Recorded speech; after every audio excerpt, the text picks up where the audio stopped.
दोस्तों नमस्कार। AR news network में आपका स्वागत है।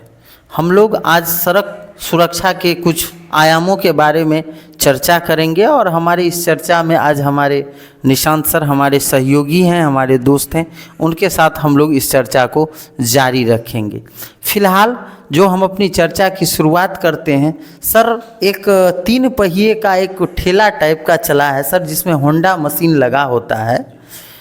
अगर हम लोग गाड़ी के मानकों की बात करेंगे, सुरक्षा की यदि बात करें तो सुरक्षा के नज़रिए से वह गाड़ी कहीं नहीं टिकता है, क्योंकि गाड़ी का स्पेशल अपना एक चेसिस नंबर होता है। कंपनी उसका सेफ्टी मेजर तय करती है, उस पर कितना लोड करना है, कितना अनलोड करना है। लेकिन यह जुगाड़ गाड़ी है जिसका इस मानकों से कोई दूर दूर तक लेना देना नहीं है। हमारा सर यह मानना है, आज भी हमने देखा कि इस गाड़ी के जो ड्राइवर होते हैं इनके पास खोने के लिए कुछ नहीं होता है, मेरा ऐसा मानना है। क्योंकि अगर आप सड़क पर यदि बाइक से चलते हैं तो सबसे यदि हम ये बात करें कि सबसे यदि रिस्की अगर कोई व्हीकल है तो वो बाइक है। लेकिन ये गाड़ी चलाने वाले जो होते हैं इनको इस बात से बिल्कुल कोई परवाह नहीं होता है कि हमारे बगैर किसी इशारे के या बगैर देखे आगे पीछे बाएं दाएं यदि हम ले जाते हैं तो किसके साथ दुर्घटना होगी और इसका क्या अंजाम होगा, इस बात को सोचे बगैर ये लोग बिल्कुल अपने मनमाने तरीके से गाड़ी को चलाते हैं। इनके पास बहुत सारी, और जैसे अगर हम लोग बात करें जो ड्राइवर गाड़ी चलाते हैं वो जब देखेंगे कि उनका जान खतरे में है तो वो बिल्कुल जंप कर सकते हैं, भाग सकते हैं, कोई क्लोज्ड बॉडी नहीं है। इनका बिल्कुल लोहे का बना हुआ चेसिस होता है ठेला का, जिसकी डेंटिंग पेंटिंग वगैरह संबंधित कोई बात उनके साथ केस है ही नहीं, केवल लोहे का वह एक फ्रेम होता है। हम लोग यदि किसी गाड़ी से चलते हैं तो हम लोग 2 तरह की बातों का ख्याल रखते हैं, एक हमारी शारीरिक सुरक्षा भी तय हो और दूसरा जो हमारा गाड़ी है, बाइक है, 4 व्हीलर है, वह भी सुरक्षित हो ताकि हम लोग आर्थिक नुकसान से भी बच सकें। साथ ही साथ अगर हमारे व्हीकल्स के साथ यदि किसी तरह की दुर्घटना होती है तो हम लोग को प्रशासनिक खौफ भी होता है, क्योंकि हमारे पास लीगल लाइसेंस होता है, हमारे गाड़ी का लीगल नंबर प्लेट होता है, तो इस सब बात का हम लोग ध्यान रखते हैं। लेकिन ऐसे गाड़ी वाले, ऐसे ठेला चालक जो होते हैं इनके पास न ही आर्थिक क्षति का डर है, क्योंकि इनको किसी तरह का रगड़ा लग जाए या किसी तरह से ये ठोका जाए तो इनको कोई फर्क नहीं पड़ता है।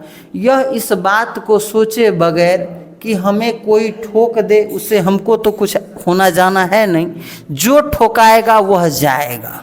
सर इस बारे में हम समझते हैं आप सारी परिदृश्य को समझ गए होंगे, इस पर सर आपका क्या कहना है? जी बहुत बहुत धन्यवाद अतुल जी। एआर न्यूज़ में आपका भी स्वागत है। आज का जो हमारा मुद्दा है वो हमारा मुद्दा है शहर की जो परिदृश्य में हम देख रहे हैं, ये खास करके जो ये 3 पहिए वाला जो ठेला है जिसमें होंडा का मोटर या किसी मशीन का जो मोटर लगा होता है उसके माध्यम से ये वाहन को खींचते हैं। लेकिन ये किसी भी तरह से वाहन चलाने का जो मापदंड होता है उस पे ये वाहन कहीं से खरा नहीं उतरता है। और ख़ास करके जो शहरी क्षेत्र में जो ट्रैफिक वाला एरिया है उस जगहों में भी ये माल की ढुलाई करते हैं, और वो ट्रैफिक वाले एरिया में लोग परिवार के साथ बाइक से जाते हैं। ये इनको दाएं बाएं का जो ख्याल होता है वो बिल्कुल नहीं होता है। ट्रैफिक नियमों को ये लोग दरकिनार करते हुए बिल्कुल, ये ड्राइवर जो होते हैं हम ये कह सकते हैं कि इनको ट्रैफिक नियमों का बिल्कुल ताक पर रख करके ये लोगों के जान को जोखिम में डालकर ये अपना कमाई का साधन अख्तियार करते हैं।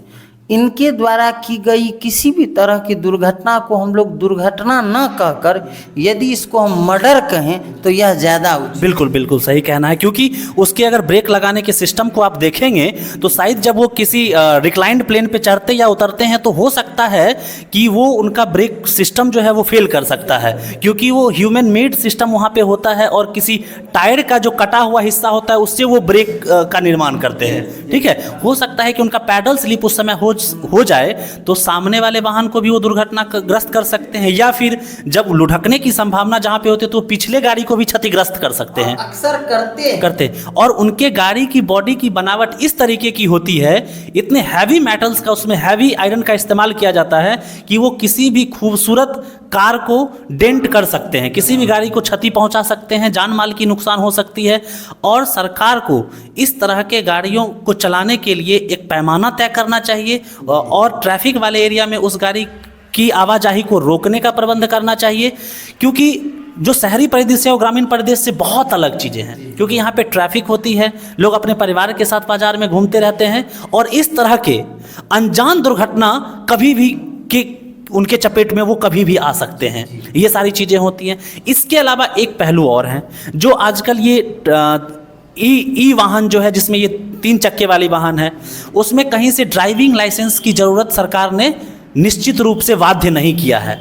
और इस पे अभी जो छोटे छोटे बच्चों को भी आप देखते होंगे कि इस वाहन को चलाते रहते हैं, उनको ट्रैफिक नियम का कोई अंदाज़ा नहीं है। चलते चलते कब अचानक दाएं घूम जाएंगे, बाएं घूम जाएंगे और किसी भी तरह के दुर्घटना को ये हमेशा आमंत्रित करने के लिए तत्पर रहते हैं, जिस वजह से आए दिन हमेशा दुर्घटना होती रहती है। अभी मैं बताऊं, अभी हमारा यहाँ पे पॉडकास्ट चल रहा है और अभी हम लोगों ने इस बारे में चर्चा की है कि अभी हमारे समस्तीपुर के ओवरब्रिज के पास इस वजह से एक दुर्घटना हुई और उसमें एक लड़के की मौत हो गई। दुर्घटना स्थल पे ही उसकी मौत हो गई, जो हमारे लिए बहुत ही चिंता का विषय है।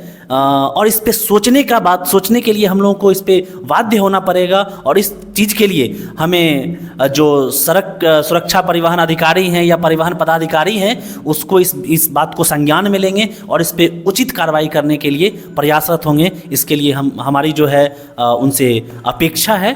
बहुत बहुत धन्यवाद। जी सर, हम सर अगर निशांत सर की बातों को यदि हम कंक्लूड करना चाहें तो सर हम यह पाते हैं कि यदि पहले जिस तरह से हम लोग बात कर रहे थे कि ये जुगाड़ गाड़ी जिसमें बात किया जाए हैवी मेटल का यूज किया जाता है, उनके पास खोने को कुछ है ही नहीं। लीगल तौर पे आप उनको कुछ नहीं कर सकते हैं। अगर वह दुर्घटना करके भाग जाएंगे तो आपके पास कोई उनके गाड़ी का प्रूफ नहीं है कि ये गाड़ी उन्हीं की है। और वो इतने ओपन बॉडी में होते हैं कि वो बिल्कुल भाग जाएंगे, वो बच जाएंगे और मोस्ट ऑफ द केसेस में वो बचते हैं। लेकिन वो जो सामने वाली गाड़ी होती है उसकी वो दुर्घटना होती है और अंततः यह जो परिस्थिति होता है, यह मौत के रूप में मातम को पसारने का ये काम करता है। अतः हम ये जितने भी पदाधिकारी और जो हमारी पुलिसिंग व्यवस्था है, जो खासकर यातायात व्यवस्था का ध्यान करती है, उनसे हम यह गुजारिश करेंगे, उनसे हमारा रिक्वेस्ट होगा कि इन तरह के वाहनों का कोई मानक तय किया जाए, इनके परिचालन संबंधित कुछ नियम कानून को तय किया जाए, ताकि जो होने वाली आए दिन जो दुर्घटनाएं होती रहती हैं उस पर लगाम लगाया जा सके। तो दोस्तों, हमारा इंतज़ार रहेगा आपके कमेंट्स का। हमारे AR न्यूज़ नेटवर्क चैनल को आप सब्सक्राइब ज़रूर करें और हमें यह अवश्य बताएं कि हमारा यह पेशकश आपको कैसा लगा। बहुत बहुत धन्यवाद निशांत सर। मैं अतुल आपसे यहीं पर विदा लेना चाहता हूँ। धन्यवाद।